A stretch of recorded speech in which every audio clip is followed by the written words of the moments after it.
कल हमने स्टार्ट किया था autonomous and accommodating items in BOP. ये कल एक्सप्लेन कर दिया था। इसमें ऑटोनोमस आइटम किसको कहते हैं और अकोमोडेटिंग आइटम किसको कहते हैं, जिसमें अबव द लाइन और बिलो द लाइन भी उसके नाम से जाना जाता है। डेफिसिट इन बीओपी बता दिया, सरप्लस इन बीओपी बता दिया था और इक्विलिब्रियम इन बीओपी। दोनों के तीनों के फॉर्मूला क्या है, कैसे इसका रिजल्ट आएगा, इसको मैंने कल एक्सप्लेन कल के लेक्चर में, पिछले लेक्चर में मैंने किया। इसके बाद कल हमने जरा स्टार्ट आपको कर दिया था। इस चैप्टर से जो क्वेश्चंस आते हैं, किस तरह के क्वेश्चंस आते हैं, दो तीन क्वेश्चंस हैं, वो भी मैं आपको इसमें जरा आपको एक्सप्लेन कर दूंगा कि आपको आंसर देना कैसे है। तो एक क्वेश्चन इस चैप्टर से आएगा कि what are the causes of disequilibrium in BOP. कल मैंने इसको एक्सप्लेन भी किया था कि हमारे डिसइक्विलिब्रियम, बैलेंस ऑफ पेमेंट में डिसइक्विलिब्रियम के कारण क्या है, कॉजेज क्या है। तो तीन ही कॉजेज हैं, एक है इकोनॉमिक फैक्टर, दूसरा है पॉलिटिकल फैक्टर और तीसरा है सोशल फैक्टर। ये तीन ही फैक्टर हैं जो हमारे बैलेंस ऑफ पेमेंट को डिसइक्विलिब्रियम करते हैं, जिसको हम थोड़ा सा ब्रीफ और करेंगे। इकोनॉमिक फैक्टर कैसे हमारे इक्विलिब्रियम को डिसइक्विलिब्रियम बनाता है बैलेंस ऑफ पेमेंट में। तो पहला जो मैं इकोनॉमिक फैक्टर की बात की थी, तो there is generally an imbalance between import and export where mainly large import causes disequilibrium. ज्यादा जब हम इंपोर्ट करेंगे, हम आयात ज्यादा करेंगे और हम निर्यात कम करेंगे, यानी कि इंपोर्ट ज्यादा करेंगे ज्यादा अमाउंट में और हम एक्सपोर्ट कम करेंगे, तो उस स्थिति में इकोनॉमिक हमारा एक कारण ये बनेगा जिसके वजह से हमारी बैलेंस ऑफ पेमेंट डिसइक्विलिब्रियम हो जाएगा। वो क्योंकि हमारे पास आ ज्यादा रहा और जा कम रहा। तो ये मैंने ज्यादा जब ये होगा तो कितना कैसे बैलेंस करेंगे। कम अमाउंट है तो समझिए बैलेंस ऑफ पेमेंट, गवर्नमेंट अगर किसी से उधार ले रही है तो उसकी रिकवरी भी तो करनी पड़ेगी। तो ज्यादा अगर वो आयात करेगी तो उसको ज्यादा उसको बोरो करना पड़ेगा, यानी कि एक्सपोर्ट कम हो रहा है, इंपोर्ट ज्यादा हो रहा। तो उस कंडीशन में हमारी इक्विलिब्रियम जो है वो डिसइक्विलिब्रियम में कन्वर्ट हो जाएगी। तो ये हो गया आपका इकोनॉमिक फैक्टर। दूसरा जो आपके बीओपी को डिसइक्विलिब्रियम के कंडीशन में ला रही है वो है पॉलिटिकल फैक्टर। आए दिन सरकार बदल जा रही है तो भी हमारी इक्विलिब्रियम बैलेंस ऑफ पेमेंट में दिक्कतें आएंगी। पॉलिटिकल इंस्टेबिलिटी का सरकार, आज किसी की सरकार है, कल फ्रीक्वेंटली सरकार बदल रही है। तो like frequent changes in government और disturbance in the country also leads to the disequilibrium payment. ये भी हमारे बैलेंस ऑफ पेमेंट को डिस्टर्ब करती है। तो दो कारण आपके हो गए, एक इकोनॉमिक फैक्टर हो गए, दूसरा आपका पॉलिटिकल फैक्टर हो गया और तीसरा जो बहुत इंपॉर्टेंट है सोशल फैक्टर। इसका कैसे इलाज होगा, क्योंकि आए दिन लोगों के टेस्ट चेंज हो जा रहे हैं और हर 10 दिन पे फैशन चेंज हो जा रहा। तो जब एक कंट्री में इस तरह की कंडीशन होगी तो उसको इक्विलिब्रियम लाना बैलेंस ऑफ पेमेंट में बड़ा कठिन काम है। तो social factor like change in taste, change in fashion etcetera also affect equilibrium in BOP. ये दोनों चीजें, तो ये भी दो चीज जो है हमारे बैलेंस ऑफ पेमेंट में इक्विलिब्रियम को डिसइक्विलिब्रियम में कन्वर्ट करता है। तो यानी कि तीन फैक्टर हो गए, इकोनॉमिक फैक्टर, पॉलिटिकल फैक्टर्स और तीसरा जो है सोशल फैक्टर। दूसरा क्वेश्चन आता है कि अब अगर इक्विलिब्रियम डिसइक्विलिब्रियम हो गया तो इसको ठीक भी तो करना है, कैसे इसको ठीक करेंगे। तो व्हाट आर द क्वेश्चन इससे आता है, 3 नंबर का क्वेश्चन आएगा या 4 नंबर के क्वेश्चन आते हैं कि what are the measure to correct disequilibrium. इस डिसइक्विलिब्रियम को मेजर कैसे करेंगे, कैसे इसको ठीक करेंगे। तो सरकार इसको, इसमें 4 ही चीज आपको करना है, जिसको मैं एक्सप्लेन कर दे रहा हूं। कि पहला तो है कि प्रोमोटिंग एक्सपोर्ट। आप इंपोर्ट के जगह जहां पे आपका इकोनॉमिक फैक्टर बन रहा था डिसइक्विलिब्रियम के लिए, तो क्यों इकोनॉमिक फैक्टर क्या बन रहा था कि इंपोर्ट ज्यादा हो रहा, ज्यादा अमाउंट में हो रहा, तो वहां पे आप अपने एक्सपोर्ट को बढ़ाओ, अपने वस्तुओं का निर्यात ज्यादा करो।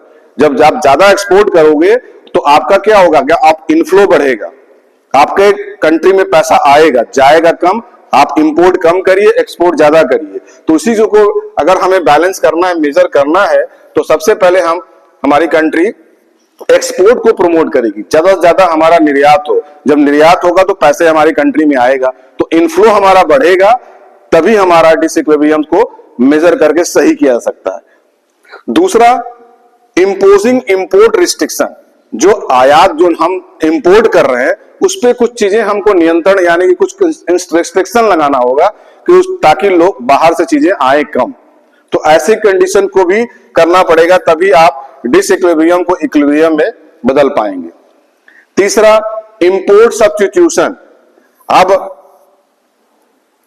जैसे मान लीजिए सरकार को क्या करना पड़ेगा, तो कोई ब्रांडेड टी शर्ट हमको बाहर से मंगाते हैं, हम इसलिए मंगा रहे हैं कि उसकी फिनिशिंग अच्छी है, उसकी चीजें अच्छी हैं और इसलिए वो कॉस्टली हमको मिल रही है और हम परचेज कर रहे हैं, तो हमारा पैसा बाहर जा रहा है। तो सरकार को क्या करना है कि उसी के सब्स्टिट्यूट हमारे जो इंडियन प्रोड्यूसर्स हैं उनको प्रमोट करना पड़ेगा।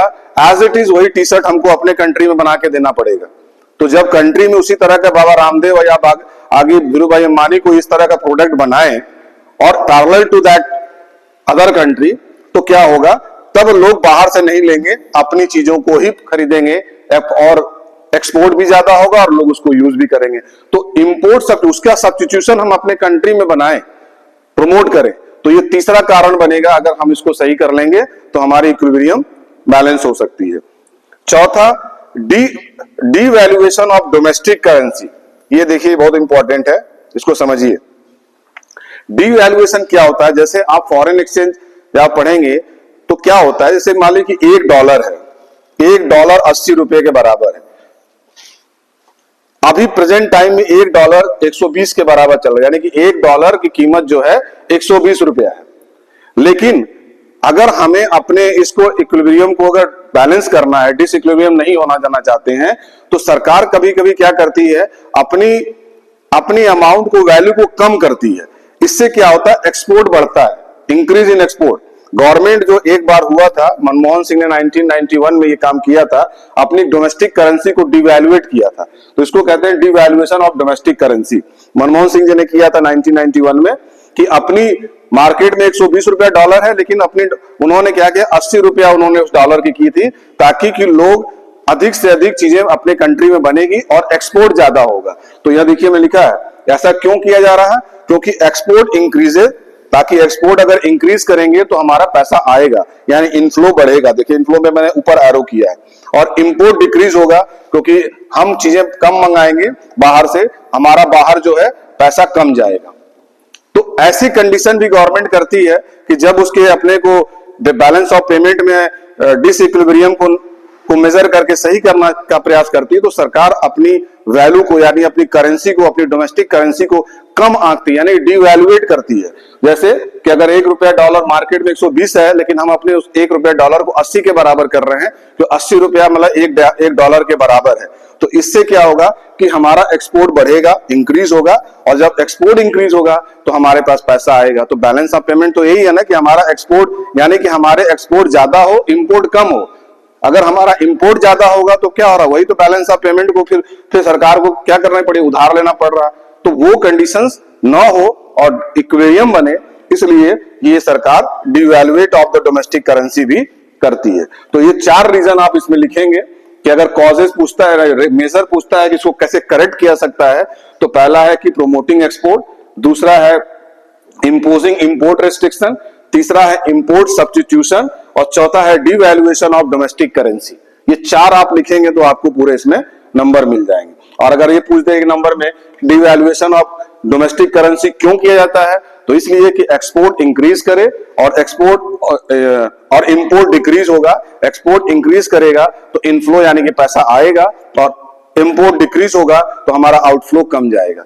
तो इसके करने से हमारी चीजें नियंत्रण में होंगी। क्लियर। अब इससे कुछ न्यूमेरिकल्स हैं, जैसे क्वेश्चंस आते हैं इससे न्यूमेरिकल्स में कि बैलेंस ऑफ ट्रेड में मान लीजिए बैलेंस ऑफ ट्रेड आपका 10,000 रुपया, देखिए इसको लिखा गया फेवरेबल। अनफेवरेबल मतलब क्या हुआ कि डेफिसिट में, लेकिन अगर फेवरेबल है यानी कि प्लस में है, ये माइनस में नहीं है। तो जैसे अगर आपका निर्यात कम हो रहा और आयात जा रहा तो क्या वो डेफिसिट की स्थिति में है। तो यहाँ बैलेंस ऑफ ट्रेड हमारा क्या है, जो डेफिसिट की स्थिति उसका दूसरा नाम क्या है, अनफेवरेबल। और जो अगर डेफिसिट नहीं है, पॉजिटिव है, तो हमारा इसको हम दूसरा नाम क्या देते हैं, फेवरेबल। तो इसलिए मैंने यहां फेवरेबल लिख दिया। अब यहां पे क्वेश्चन आएगा कि export of goods is to import of goods, X for export और एम फॉर इंपोर्ट। तो इसकी वैल्यू दी है कि export of good is to import of goods, ये है 2:1, ये रेशियो दिया हुआ है। निकालना आपको क्या है, फाइंड एक्स ऑफ गुड, आपको यानी कि इंपोर्ट ऑफ गुड्स निकालना है। तो आप इसको सॉल्व कैसे करेंगे, जैसे आप एज्यूम करके निकालेंगे, लेट एम फॉर मतलब इंपोर्ट ऑफ गुड्स, क्योंकि एक्स ऑफ गुड्स निकालना है तो हमने इंपोर्ट ऑफ गुड्स को, यानी M for import of goods को हम एक्स मान लेते हैं, लेट एज्यूम। और दिया क्या था, इंपोर्ट ऑफ गुड्स क्या दिया हुआ है, इंपोर्ट्स ऑफ गुड्स दिया हुआ 2:1, यानी कि 2x, इसका डबल है। तो बैलेंस ऑफ ट्रेड क्या निकालते हैं हम लोग, जब हम बैलेंस ऑफ ट्रेड बताया था कि जो हमारा एक्सपोर्ट है और इंपोर्ट से जब माइनस करेंगे जो डिफरेंस है वही हमारा क्या है, बैलेंस ऑफ ट्रेड है। तो बैलेंस ऑफ ट्रेड यानी कि X of good minus M of good. तो अब आपका बैलेंस ऑफ ट्रेड कितना दिया हुआ है, बैलेंस ऑफ ट्रेड दिया हुआ 10,000, ये देखिए 10,000 दिया हुआ है बैलेंस ऑफ ट्रेड। तो बैलेंस ऑफ ट्रेड यहां पे लिख देंगे 10,000, क्योंकि फेवरेबल है इसलिए यहां पे प्लस का साइन देने की जरूरत नहीं होती है, समझने के लिए है। अनफेवरेबल होता तो माइनस में होता। तो फेवरेबल यानी 10,000 is equal to X of good minus M of. तो एक्स ऑफ गुड कितना दिया था 2x, और एम ऑफ गुड हमने क्या मान लिया था, x माना था। तो 2x माइनस एक्स।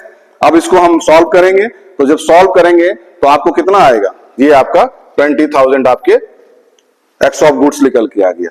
तो क्वेश्चंस ऐसे आएंगे, एक सैंपल हमने बता दिया, इसको इधर उधर कई बार क्वेश्चन ये आए हैं, बस थोड़ा मोड़ा डेटा चेंज कर देते हैं, बाकी पैटर्न यही होता है।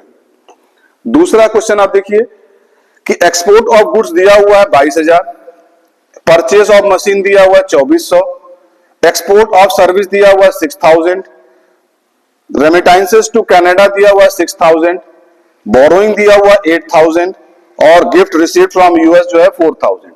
ऐसे क्वेश्चंस आपको दिए होंगे। इंपोर्ट ऑफ सर्विसेज दिया हुआ है 1,600 और इसको दिया हुआ 30,000।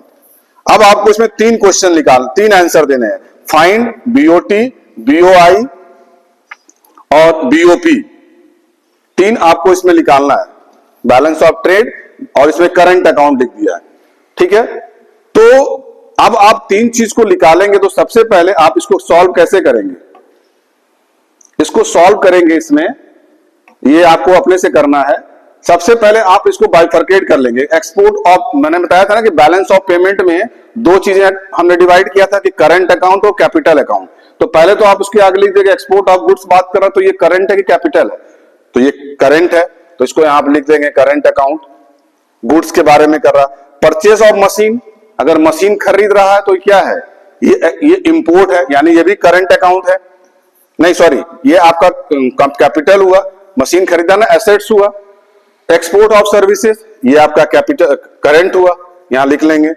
रेमिटेंसेस टू कनाडा, कोई मदद किया, तो ये आपका कहां आ रहा, आपके कैपिटल करंट में आया। बोरोइंग, अगर उधार लिया तो किसमें, एसेट्स में आया, एसेट्स और लायबिलिटी में, तो ये कैपिटल हो गया। और गिफ्ट कोई रिसीव हम यूएस से कर रहे हैं, तो ये हमारा क्या हुआ, करंट में आया, यूनिलैटरल जिसको हम कहते हैं। तो पहले जब आप इस तरह डिवाइड कर लेंगे तो उसी फॉर्मूला को आप यहां पे सीधे अप्लाई करेंगे, बीओटी का फॉर्मूला, बीओपी का फॉर्मूला और बीओआई का फॉर्मूला, इससे उसके माइनस करके आप निकालेंगे, तीनों का आंसर निकल के आएगा। तो ये इस तरह के क्वेश्चंस आपको, और ये कई बार क्वेश्चन 6-7 बार क्वेश्चन आ चुके हैं एग्जाम में, केवल फिगर बदल देता है, बाकी पैटर्न क्वेश्चन पूछने का यही होता है। तो इस तरह के क्वेश्चन आएंगे। तो ये आपका चैप्टर फिनिश हो गया, आपके जितने टॉपिक थे। अब हम स्टार्ट करने जा रहे हैं पांचवा चैप्टर जो आपका है, जो 6 मार्क्स के क्वेश्चन इससे आते हैं, foreign exchange and balance of payment. Foreign exchange and balance of payment. अब इसमें आप फॉरेन एक्सचेंज को समझिए कि फॉरेन एक्सचेंज को अगर हम ये कहें, ये लंबा थोड़ा नाम होता है, इसको अगर हम डॉलर के नाम से जाने तो भी थोड़ा शॉर्ट होगा तो अच्छा रहेगा। तो जो फॉरेन डॉलर क्या है, ये करेंसी है, जैसे हमारे यहाँ करेंसी रुपीस है, ऐसे ही हर कंट्री की करेंसी का कोई ना कोई नाम है। लेकिन हम डॉलर को मेन रखते हैं क्योंकि सबसे ज्यादा जो वैल्यू होती है वो डॉलर की होती है। तो डॉलर का जो वैल्यू है यहाँ पे उसी कर रहा है कि हम अपनी करेंसी जब दूसरे कंट्री करेंसी से चेंज करेंगे, एक्सचेंज करेंगे, बदलेंगे, उसी के बारे में यहाँ पे हम चर्चा करने जा रहे हैं। तो फॉरेन एक्सचेंज, इसको समझिए डॉलर है, is the name given to all the currency other than the domestic currency. जिस भी कंट्री की अगर करेंसी है, डोमेस्टिक करेंसी, चाहे वो किसी भी कंट्री का, वो यूएस का डॉलर है, ब्रिटिश का पाउंड है, एक्सेट्रा, उसकी वो डोमेस्टिक करेंसी जो है वो डॉलर में कन्वर्ट की जाती है। तो वही कह रहा है कि given to the current currency other than the domestic currency, या दूसरे कंट्री की जो, हमारे कंट्री की डोमेस्टिक करेंसी क्या है, रुपीस है, तो रुपीस को हम कन्वर्ट करेंगे डॉलर में। अब इसकी जरूरत क्यों पड़ेगी, अब इसको मैं आगे बात करूंगा। तो इसी को हम चर्चा कहते हैं कि foreign exchange of balance of payment. हम इस चैप्टर में पढ़ेंगे कि हम अपने करेंसी को कैसे एक्सचेंज करते हैं, हम अपने रुपीस को कैसे डॉलर में कन्वर्ट करते हैं, या कोई भी कंट्री अपनी डोमेस्टिक करेंसी को कैसे कन्वर्ट करती है, इसकी चर्चा हम इस चैप्टर में करेंगे। दूसरा वर्ड इसमें आया है कि फॉरेन एक्सचेंज रेट। अब फॉरेन एक्सचेंज रेट क्या है? जैसे कोई चीज है, किसी चीज की रेट होती है, जैसे ये पेन है, तो पेन का क्या, इसकी क्या हम पूछेंगे कितने का है, तो कहेंगे 10 रुपीज का या 20 रुपीज का ये पेन है। तो इसी तरह उसके कोई करेंसी का भी एक रेट है, डॉलर का भी एक रेट है। It refers to the rate of which currency of one country is exchange with the currency of another currency. हमारी रुपीस का क्या क्या रेट है और डॉलर का क्या रेट है, ये दोनों को जो एक्सचेंज करते हैं, देखिए it is the rate of which currency of one country.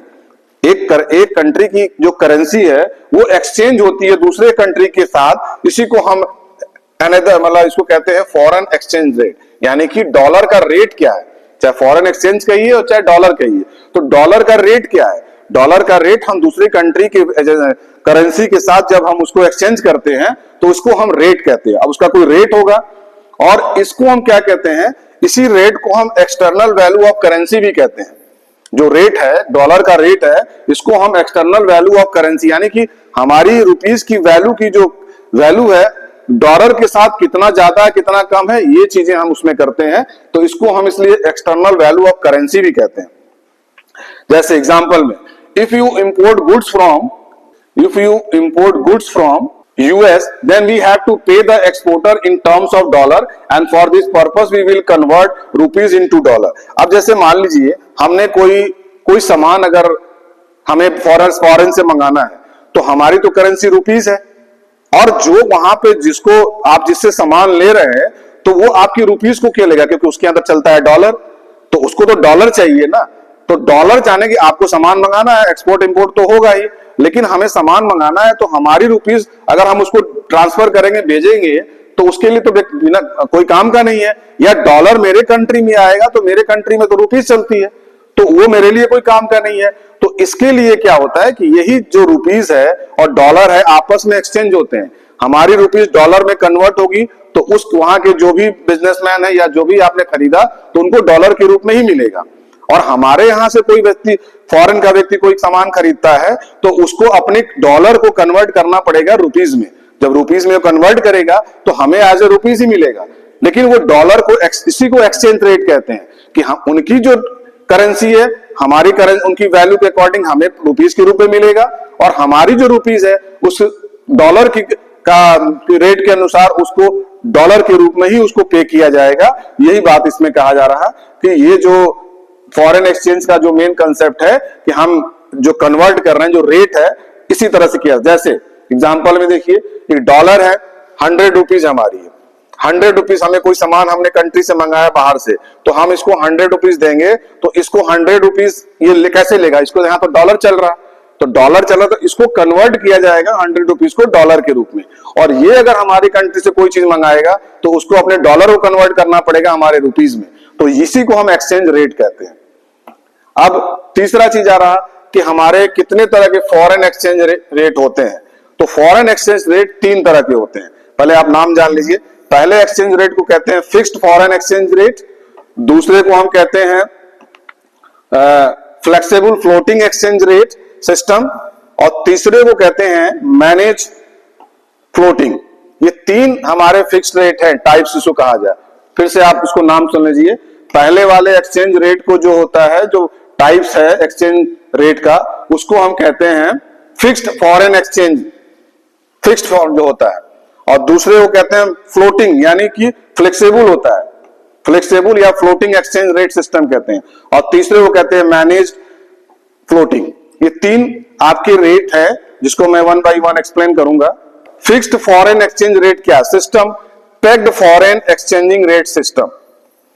It refers to a system in which exchange rate for a currency is fixed by the government. Suppose that कि fixed हमारी, आप इस तरह को इस फिगर से समझिए। मान लीजिए ये हमारी इंडिया कंट्री है और ये फॉरेन कंट्री है। सरकार ने हमारी ये बताया कि $1 जो है 10 रुपए के बराबर है।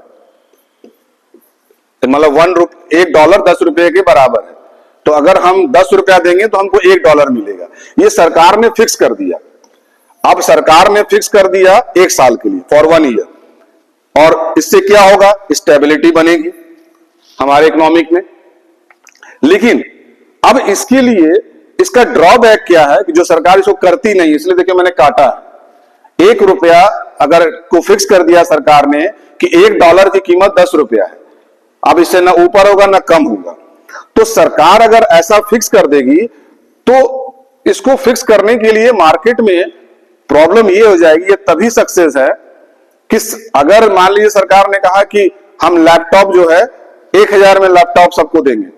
अब 1000 लैपटॉप आपने तो, सरकार ने तो घोषणा कर दी, लेकिन जो कंपनी बना रही है हमारे कंट्री में उसने प्रोड्यूसर हाथ खड़े कर दिए कि हम नहीं दे पाएंगे, हम इतने की कम लॉस में हम नहीं दे पाएंगे।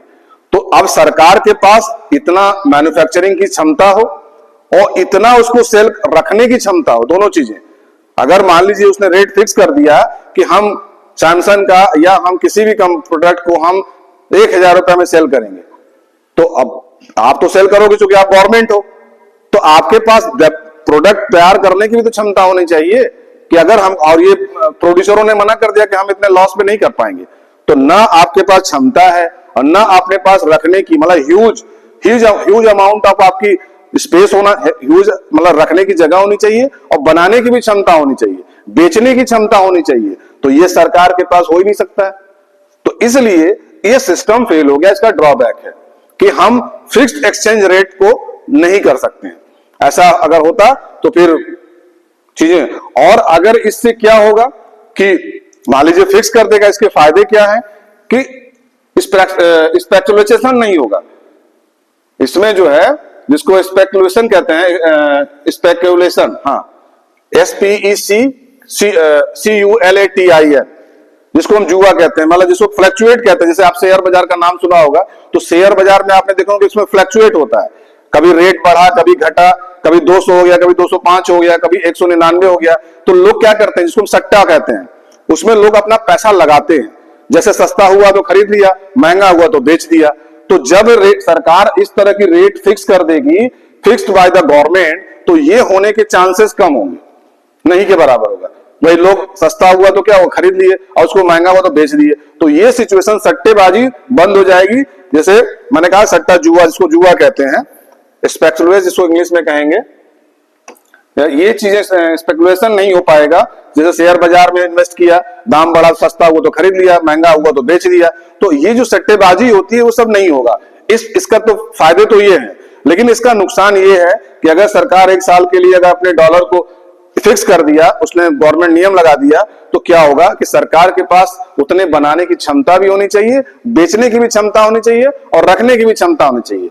तो capacity to store, capacity to sold और कैपेसिटी टू मैन्युफैक्चर, ये तीनों चीजें होंगी, क्योंकि जो प्राइवेट सेक्टर है वो तो बनाने से मना कर देगा, क्योंकि हम लॉस में नहीं कर पाएंगे। तो ये कंडीशन ना होगी, ना हुई या ना हो पाएगी।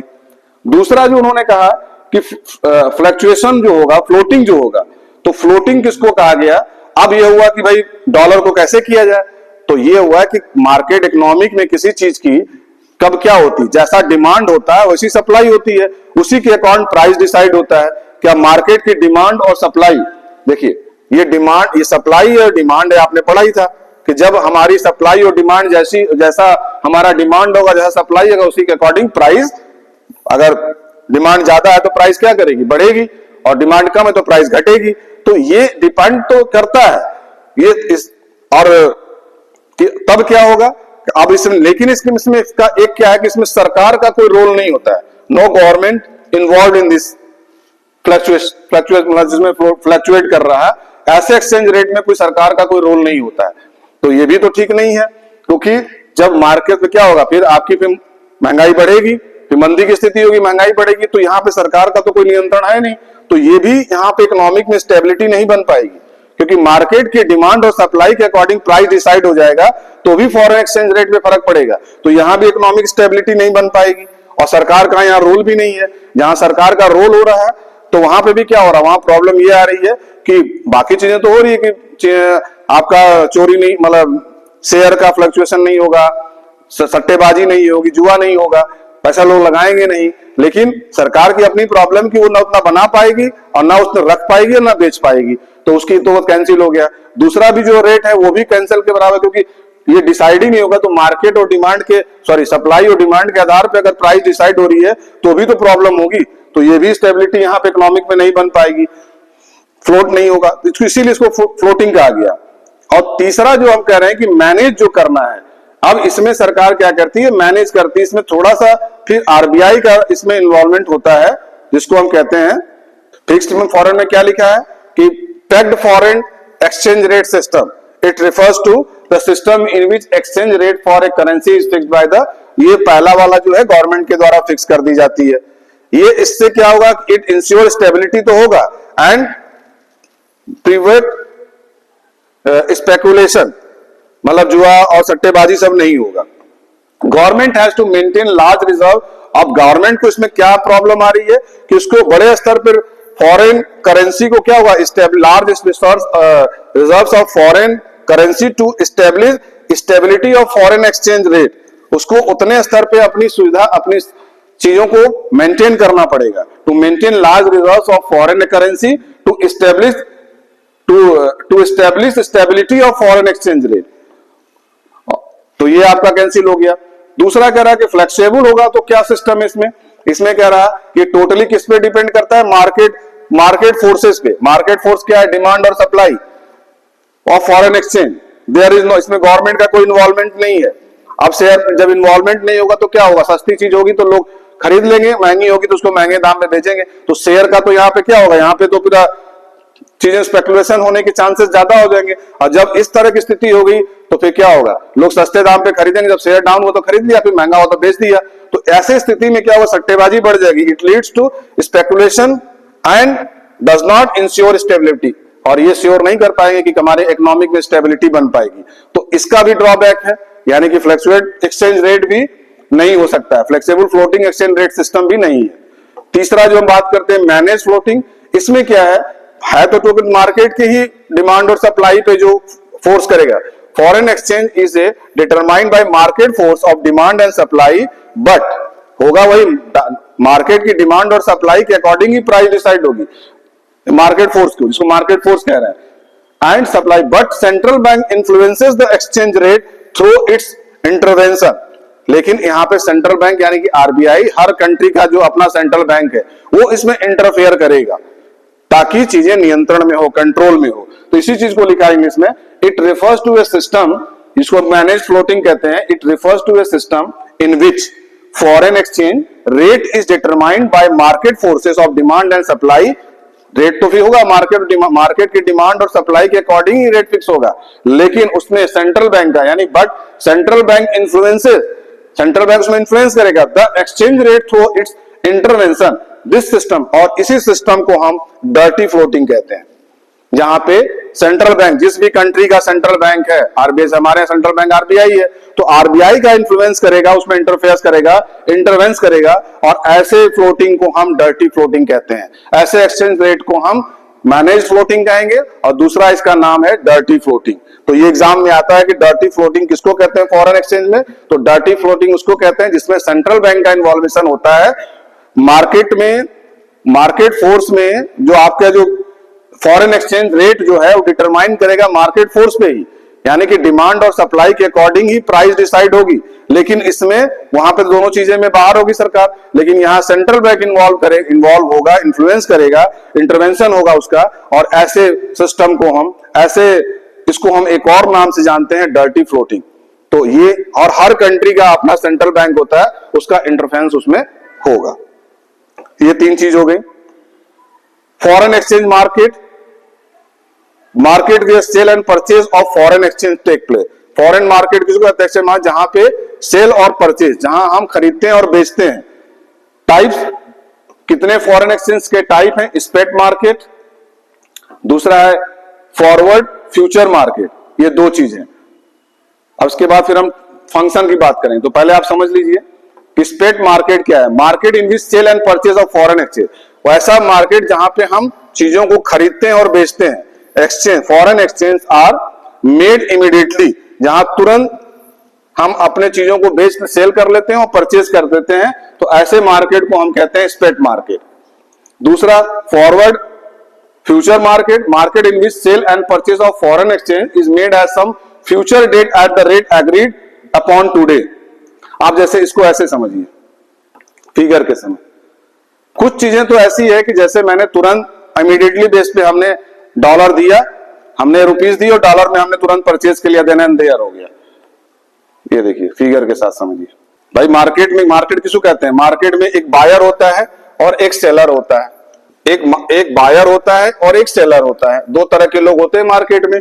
अब एक तो हमने क्या किया कि हम आज के डेट में, मान लीजिए आज के डेट में स्पॉट मार्केट जो कहते हैं कि ₹1 डॉलर हमने दिया और उससे हम एक सामान खरीद लिया, देन एंड देयर हुआ, डॉलर दिया, हमने रुपीस दी और डॉलर के रूप में वो हमें तुरंत मिल गया, तो इसको on the spot immediately based कहते हैं, इसको हम कहेंगे स्पॉट मार्केट। लेकिन एक एग्रीड होता है, एक मतलब क्या एग्रीमेंट होता है कि मान लीजिए किसी कोई एक व्यक्ति है और वो कह रहा है कि हमें सामान चाहिए लेकिन हम पेमेंट आपको 3 महीने के बाद करेंगे, आफ्टर 3 मंथ। $1 यानी कि ₹150 हम देंगे तो $1 के बराबर है। तो कह रहा है कि हम आपको फ्यूचर में देंगे, बाद में फ्यूचर 3 मंथ के बाद, मतलब कि आगे फ्यूचर की बात कर रहा है, तो पेमेंट हम अभी नहीं देंगे, हम आपको पेमेंट करेंगे 3 महीने के बाद। तो इसके लिए वो एग्रीड होता है, एग्रीमेंट होता है कि हाँ ठीक है चलो 3 महीने के बाद आप हमें इसको दे देंगे। तो स्पेसिफाइड जिसको कहेंगे तो इसी को हम कहते हैं, इस रेट को हम कहेंगे, एक तो हो गया मार्केट, स्पॉट मार्केट हो गया, और दूसरा मैंने कह दिया जो आपका फ्यूचर मार्केट जो कहते हैं, स्पॉट मार्केट हो गया, देन एंड देयर तुरंत आपने एक्सचेंज कर लिया। और जो फॉरवर्ड मार्केट है, ये देखिए market in which sale and purchase of foreign, जो हम खरीद रहे हैं या बेच रहे हैं, उसका एक एग्रीमेंट होगा कि हम बाद में इसको एक कोई डेट दे देंगे कि हम आफ्टर 3 मंथ के बाद हम इस डेट पे आपको हम पेमेंट करेंगे, और वो उसके लिए जो रेट एग्रीड जो रेट होता है, date at the rate agreed, उसी अकॉर्डिंग उसको हम कहते हैं फॉरवर्ड फ्यूचर मार्केट। तो ये दो तरह के मार्केट हुए। फॉरेन एक्सचेंज फंक्शन क्या होता है? What are the function of foreign exchange market? ये 3 नंबर का क्वेश्चन अकेला पूछ लेता है। तो पहला क्या है कि ट्रांसफर फंक्शन। पहला काम फॉरेन एक्सचेंज क्या है कि हमारा जो अमाउंट है वो अनदर कंट्री, ट्रांजैक्शन का काम करता है कि from one country to another country. पहला काम हमारे फॉरेन एक्सचेंज क्या है कि हमारी करेंसी को, हमारे अमाउंट को दूसरे कंट्री के अमाउंट को ट्रांसफर करता है। This function is used for transferring of fund from one country to another country. हमारे का कंट्री का फंड दूसरे कंट्री के अकाउंट में फंड को ट्रांसफर करने का काम करता है ये फॉरेन एक्सचेंज। दूसरा फंक्शन क्या है? Credit function. अब this function is helpful in providing credit for foreign trade, for example bill liability, bill of exchange और यूज फॉर इंटरनेशनल पेमेंट। और ये क्या करता है? दूसरा हमारा क्रेडिट भी करता है कि फॉरेन ट्रेड, हम विदेशों से अगर हम व्यापार कर रहे हैं तो हमारा बिल का जो लायबिलिटी है, बिल ऑफ एक्सचेंज है, ये सारा काम भी क्रेडिट का भी काम करता है। तो दूसरा काम फंक्शन हो गया आपका क्रेडिट। और तीसरा जो है हेजिंग फंक्शन।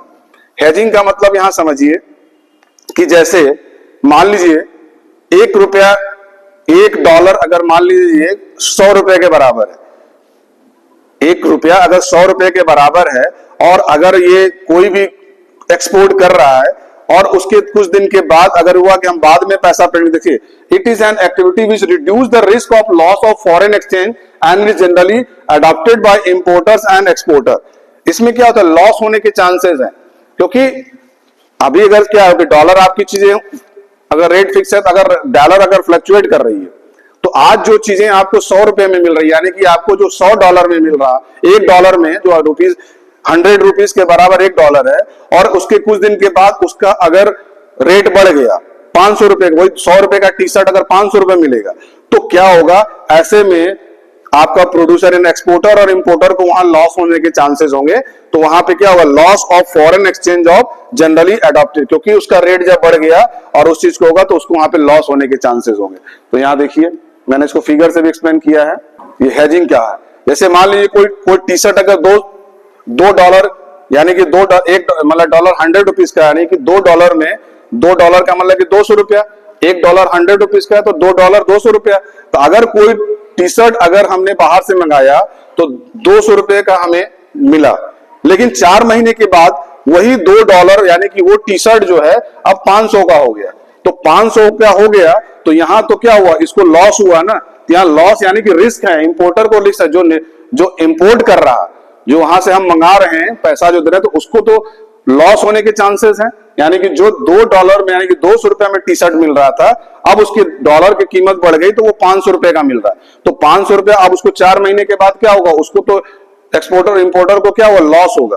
तो इसी की बात, इसको ऐसे लॉस को, एक्सपोर्टर और इंपोर्टर को जो लॉस की बात कर रहे हैं, रिस्क है, इसी को हम हेजिंग कहते हैं। इसको बहुत ज्यादा डिटेल आपको नहीं पढ़ना है, बस इतना समझिए कि अगर कोई वैल्यू उसकी बढ़ जा रही है, कीमत बढ़ जा रही है, तो वहां इंपोर्टर को वहां पे रिस्क होने के चांसेस है, क्योंकि उसका वहां लॉस होने के चांसेस होते हैं। तो ऐसे को हम हेजिंग कहते हैं।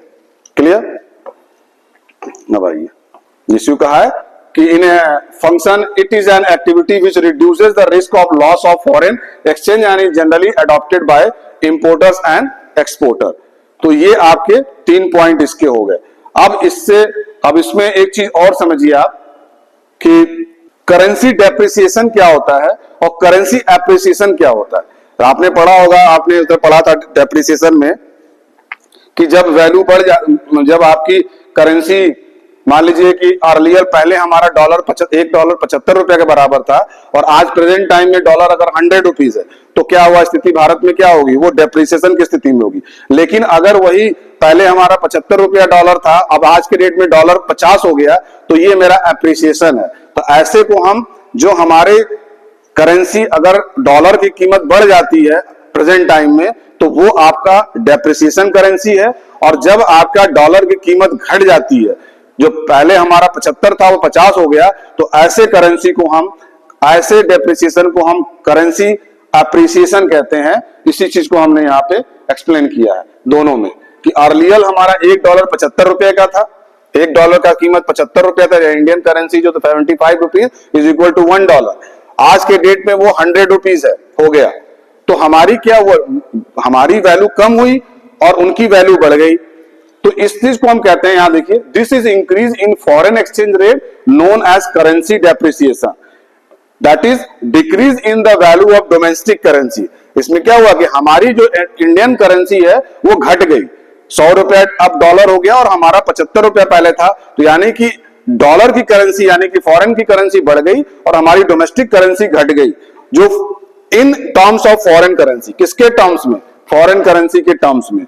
और इसका इफेक्ट क्या पड़ेगा, तो इसमें इफेक्ट ये पड़ेगा कि export increases, it has to effect, export increases because domestic goods become cheaper. इससे क्या होगा कि हमारा एक्सपोर्ट बढ़ेगा, इसलिए बढ़ेगा क्योंकि हमारी जो डोमेस्टिक चीजें हैं वो सस्ती हो जाएंगी, तो because domestic goods become cheaper.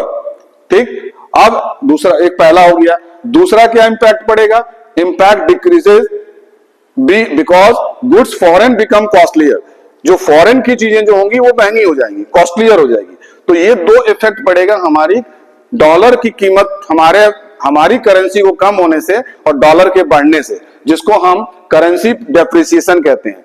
और यही उल्टा अगर हम कहें कि पहले हमारी $1 जो था 75 रुपए के बराबर था, अब वो डॉलर 50 रुपए के बराबर हो गया, यानी कि यहाँ पे हमारी करेंसी जो बढ़ी हुई है और उनकी करेंसी डाउन हो गई। तो ऐसे को हम कहें क्या होगा, this is in decrease in foreign exchange rate. ये क्या है कि फॉरेन एक्सचेंज रेट क्या घट गया, और ऐसे घटने रेट को क्या कहते हैं, currency appreciation, that is increase in the value of. इसमें क्या होगा कि हमारी डोमेस्टिक जो करेंसी है वो हमारी इंक्रीज कर गई, यानी that is increase in the value of, हमारी डोमेस्टिक करेंसी की वैल्यू बढ़ गई, और किसके टर्म्स में, फॉरेन करेंसी के। और यहां पे क्या होता है कि हमारी डोमेस्टिक करेंसी की जो वैल्यू है वो घट गई, किसके टर्म्स में, फॉरेन करेंसी की। और यहां हमारी डोमेस्टिक वैल्यू बढ़ गई, किसके टर्म्स में, फॉरेन एक्सचेंज की। इसके भी इंपैक्ट पड़ेंगे। क्या इफेक्ट पड़ेगा इसमें, जब ये स्थिति हो गई तो एक्सपोर्ट डिक्रीजेज, एक्सपोर्ट घटेगा, और बिकॉज डोमेस्टिक गुड्स बिकम, क्योंकि जब वहां चीज सस्ती हो गई, अब डॉलर वहां पे घट गया, तो उनके लिए क्या होगा, डेप्रिसिएशन हो गया, हमारे लिए एप्रिसिएशन हो गया। ये दोनों में अंतर है। तो वहां की चीजें क्या होंगी, सस्ती होगी, यानी export decreases because domestic goods become costlier, क्योंकि एक्सपोर्ट डिक्रीज होगा वहां का, और इसलिए होगा कि बिकॉज डोमेस्टिक गुड्स बिकम, और हमारी जो डोमेस्टिक जो गुड्स हैं वो महंगी हो जाएगी। तो सस्ता एक्सपोर्ट वहां जब घटेगा तो वहां डिक्रीज हो जाएगा, वहां से लाएंगे एक्सपोर्ट लाएंगे, एक्सपोर्ट डिक्रीजेज वहां से, और बिकॉज हमारी चीजें महंगी हो जाएगी। तो ये पहला इंपैक्ट पड़ेगा आपका। और दूसरा क्या होगा, इंपोर्ट इंक्रीजेस। हमारा क्यों ऐसा इंक्रीज होगा, because foreign goods become chair है, फॉरेन की चीजें क्या होगी, सस्ती हो जाएंगी। अब लोग ज्यादा सामान मंगाने लगेंगे क्योंकि फॉरेन की चीजें सस्ती हो जाएंगी, तो इनका क्या होगा, हमारा इंपोर्ट बढ़ जाएगा, एक्सपोर्ट कम हो जाएगा इसकी वजह से। यानी कि जब आपकी डॉलर कम हो जाने पे तो हमारा एक्सपोर्ट घटेगा और इंपोर्ट बढ़ेगा। एक्सपोर्ट बढ़ेगा घटेगा का मतलब कि वहां की चीजें, डोमेस्टिक गुड्स हमारी क्या है कॉस्टली हो गई, और इंपोर्ट हमारा बढ़ेगा क्योंकि फॉरेन की गुड्स जो है वो सस्ते हो गए, चीपर हो गए। तो ये दोनों में डिफरेंस है। अब इसको मैं आगे बताऊंगा कि ये दो क्वेश्चंस इससे आते हैं कि how does RBI brings down the foreign, इसमें आरबीआई कैसे रोल अदा करता है आपके करेंसी डेप्रिसिएशन में, और करेंसी एप्रिसिएशन में यहाँ पे आरबीआई का क्या रोल होता है, इसको हम नेक्स्ट क्लास में बात करेंगे। इतनी बात समझ में आ गई? तो आज इतना ही, फिर नेक्स्ट क्लास में आगे बताऊंगा और नया टॉपिक स्टार्ट करूंगा, demand of outflow of foreign exchange. Thank you.